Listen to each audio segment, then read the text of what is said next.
Hey folks, Eric Lehman here, bringing to you another video from my secondary YouTube channel / YouTube vlog, in which I present to all of you. My sentimental thoughts come from my heart and my soul, and my mental oddball shenanigans come from my mind and brain. This is EML77 TV, episode 780, ladies and gentlemen. 20 episodes away from 800 episodes, but 780. Let's get rolling here. On the last episode, I talked about my personal top 10 favorite Red Sox position players.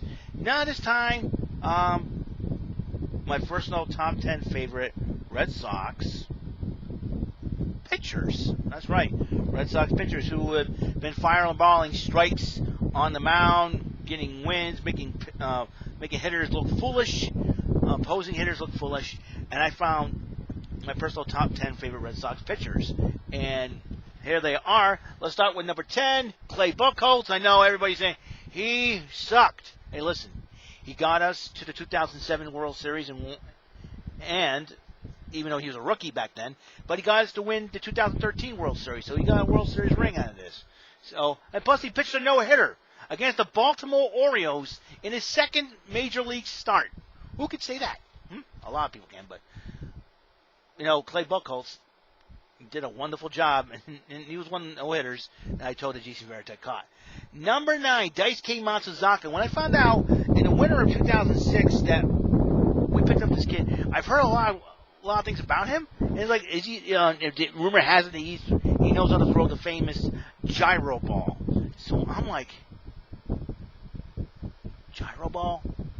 What is a gyro ball? I think it's probably one of the most popular, deadliest pitches, nastiest pitches that nobody can hit. And I was really excited about what this guy can do. Yeah, he struggled. You know, in 2007 he came out firing. He helped the Red Sox win the World Series in 2007 in his first year. And in 2008 he did well, and then he struggled a bit afterwards. Then he went to the Mets, but he was back in Japan right now. But he'll be one of my players. I remember all buying shirts and hats on him and all that. I wore this jersey of him, and you know, even though they didn't pan out, but hey, he helped us. He did well in 2008, and he helped us win the World Series in 2007. He was one of the most unique players, pitchers for the Red Sox. Number 8 had another 2007 off-season 2006 acquisition, Hideki Okajima, and he's one of the most. For a while, because of Papelbon's, decision one time when he started a closer, Okajima was the guy to be the closer. Was the guy as a closer. I mean, he was, but Terry Francona and Jonathan Papelbon felt that he felt comfortable being closer. Given Hideki Okajima the setup role, he's been one of the most unique setup pitchers ever. Setup men in that bullpen. I mean, you talk about, the 8th and 9th innings, Okajima and Papelbon, and I'll tell you what, a little bit more on Papelbon, but Hideki Okajima had one of those unique pitching follow-throughs. When he throws, he doesn't look where he's pitching, and it was really, really insane. But Hideki Okajima, underrated player on the 07 championship team. That's why I picked him as number 8. Number 7, 2013 closer for the Red Sox, Koji Uehara. This dude's got so much energy. I mean, he gets excited. He starts high-fiving everybody. I remember one time he's high-fiving everybody, and he went to go high-five Shane Victorino, and he accidentally slaps Shane Victorino. Victorino's like, what the heck, Koji Uehara was one of the most fiery players, especially for the 2013 season. And if I'm not mistaken, he became the 2013 ALCS MVP. Koji Uehara. Who would have thought, right? And he was one of the best closers in that role, man. I'll tell you one thing. Koji Uehara. Really, really awesome. Really awesome closer. And I miss him on the Red Sox. Number 6, Derek Lowe. From the Heathcliff Slocum trade. Again, I thought with Lowe and Varitek, the two unknown players, I figured we got the wrong in the deal. Lowe proved that wrong, didn't he? In 2002, he was the first Red Sox pitcher to pitch a no-hitter since Dave Moorhead in 1965. All right? And Ricky Henderson was playing for the Red Sox that same year. Derek Lowe basically changed his career around when he pitched that no-hitter. He became a closer. He did 40 saves one year, but he felt very effective as a starter. He was a middle reliever. In fact, he didn't know what his role was in the 2004 team. The dude started in the final game in the ALDS. He won that. ALCS, he started deciding Game 7 of the ALCS in 2004. He won that. And obviously, he started Game 4 of the 2004 World Series, and he he made sure the Red Sox completed the sweep, broke the curse. He won that game. He was the first Major League pitcher in history to win all of his deciding starts in the playoffs. I mean, think about it. Derek Lowe. That's why I put him at number 6. It's one of my top, because the guy made a difference in 2004. He was one of the best. All right, and he pitched a no-hitter on top of that. The dude is just totally awesome. Was totally awesome. I miss him, and I think he's retired. I hope he's doing well. Number 5, John Lester. Lester was part of the 2007 team when he realized he had cancer and all that after an accident, but he came back and Tim Wakefield was hurt. He gave up a spot for John Lester. Oh, I know who to put down. Hold on for just a second. Wow, I'm talking. John Lester is John Lester did pitch a no-hitter in 2008. And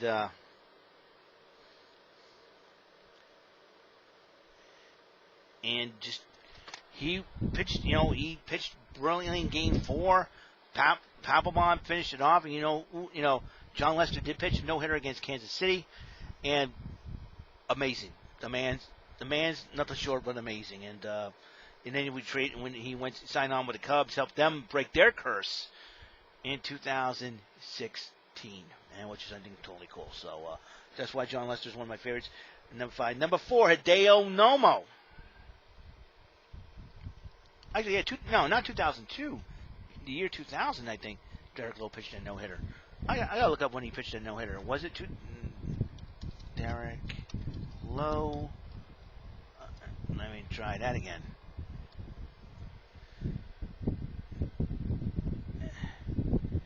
Derek Lowe, Red Sox. Yeah, 40.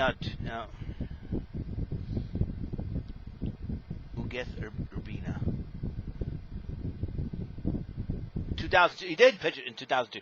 Hideo Nomo was the first Red Sox pitcher to pitch a no-hitter. Number 4. First player. I stand corrected. Hideo Nomo was the first Red Sox pitcher to pitch a no-hitter since Dave Moorhead in 1965. Hideo Nomo, we picked him up. He was a huge rookie sensation in the mid-'90s with the Dodgers. He had that very unique wind-up stance where I'm all over the place. When he goes like this and he turns around like a tornado spin and throws, and that's how makes him deceptive because you don't know what he's getting and what grip he has, and that fools the hitters. That's what happened to the Orioles in 2001. So Hideo, and in fact, I think it was Don Arcelo's first broadcasting game. And Hideo Nomo pitched a no-hitter for the Red Sox. So that's I had to look up. That's something that that's. I was like Hideo Nomo did what? He pitched no-hitter at first start for the Red Sox. He pitched a no-hitter.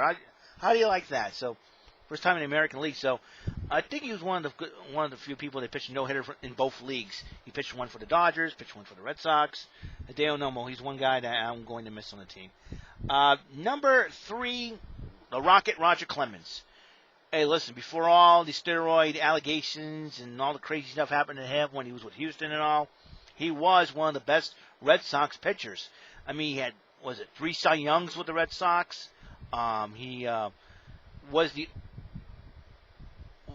became the first pitcher to strike out 20 batters in one game. He did it twice. Once against the Seattle Mariners in April of 1986, and the other against the Tigers in 96, 10 years later. In 96, 10 years later, you believe that. And Roger Clemens had Cy Youngs, and remember the infamous 1990 Game 4 where he got ejected for arguing balls and strikes, and it was all the hullabaloo about that. And then I think that was when everything started to unravel for Roger Clemens. He ended up, Dan Duquette ended up not re-signing him. He went to Toronto for a couple of years, and then he was the first player to win a Cy Young while pitching for a last place team in Toronto. Then he went to the Yankees, won the World Series with them. Then he ended his career in his hometown, Houston Astros. And this is before the Astros did all the cheating crap and all that. So, and the Astros were National Leaguers at the time. So that's number 3 for you. And I used to emulate Roger Clemens back in the day. He used to do he holds the glove and he puts his hand, the ball's in the glove. And he puts his hand in the glove and gets ready to pitch. And he's got that little snarl when he throws. And number 2, Curt Schilling. Now, we originally traded him and Brady Anderson to get Mike Boddicker back in late '88, and Schilling and Anderson were very young pups at the time. But Schilling became good with the Diamondbacks and the Phillies. Led the Phillies to the World Series in '93, but didn't win it thanks to Mitch Williams' home run and giving up a home run to Joe Carter. He went over to the Diamondbacks, him and Randy Johnson helped the Diamondbacks win the World Series in 2001. And then he came over to the Red Sox in the fire free agency, where he felt like his mission was to break this curse of 86 years. And boy, did he ever. I mean, this dude, all right, he almost pitched a no-hitter in 2007 against the Oakland Athletics and was broken up in the ninth. But let's get to 2004. The dude pitched his heart at Game 6, the bloody sock incident. Everybody's talking about it. Now, forget all the political aspirations Curt Schilling had. Forget all what's happened after his career. Let's talk about the man's career on the field. Okay, on the field career only, please. I'm deleting comments about his political aspirations before warning you right now. Curt Schilling helped the Red Sox win the World Series with a bloody sock.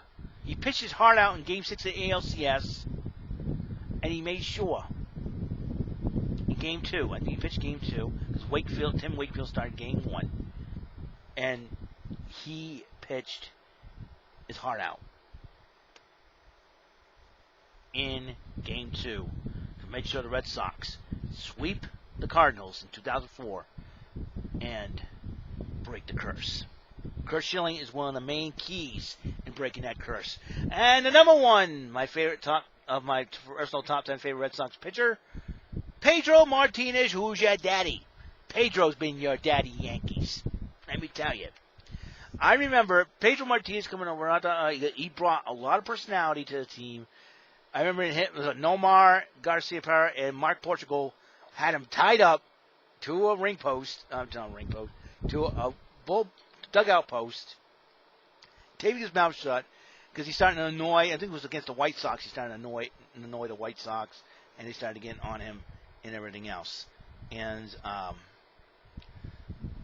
gotta tell you, he's a crazy, crazy man. And then he pitched. 99 was one of his best years. All-Star game, he pitched brilliantly. 2004 is 2003. He had problems with and it was the infamous Game 7 2003 where Greggy Little decided to let Pedro in the game. Was like big mistake. You got Embry warming up, but I think the problem in his back of his mind is they don't have a closer, so it's like a bullpen back to me. That was the downfall, was the lack of a closer. Lack of a closer. And I think Byung-Hyun Kim didn't come in. Did he come into 2004, I believe? Lack of a closer. A little bit more. I think Byung-Hyun Kim, I think Greggy Little saw his history with Byung-Hyun Kim's history with the Yankees and couldn't count on him. If he did come in, I think we traded him. We traded Shea Hillenbrand away to the Diamondbacks to get Byung-Hyun Kim, and that could be and then Brandon Lyon, I think, went him too.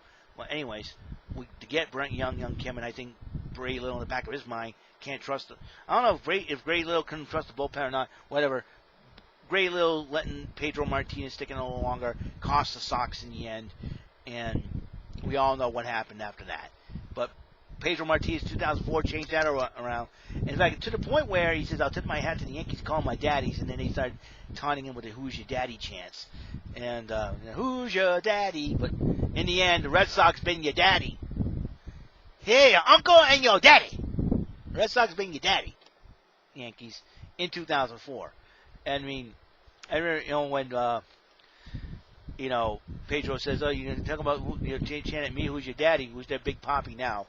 And who would thought that last year with the Red Sox, he ended up breaking the curse, help the team break the curse. And Pedro Martinez has been brilliant as a Red Sox player. Brought a lot of personality to the team. They had a lot of fun doing the point thing and everything else.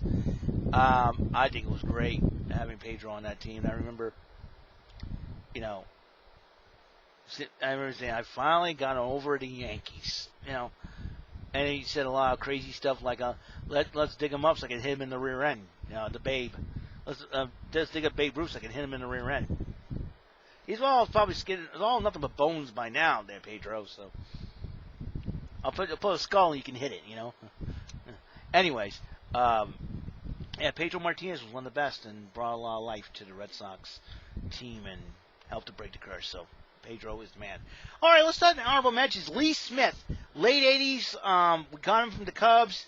Was a closer for the Red Sox.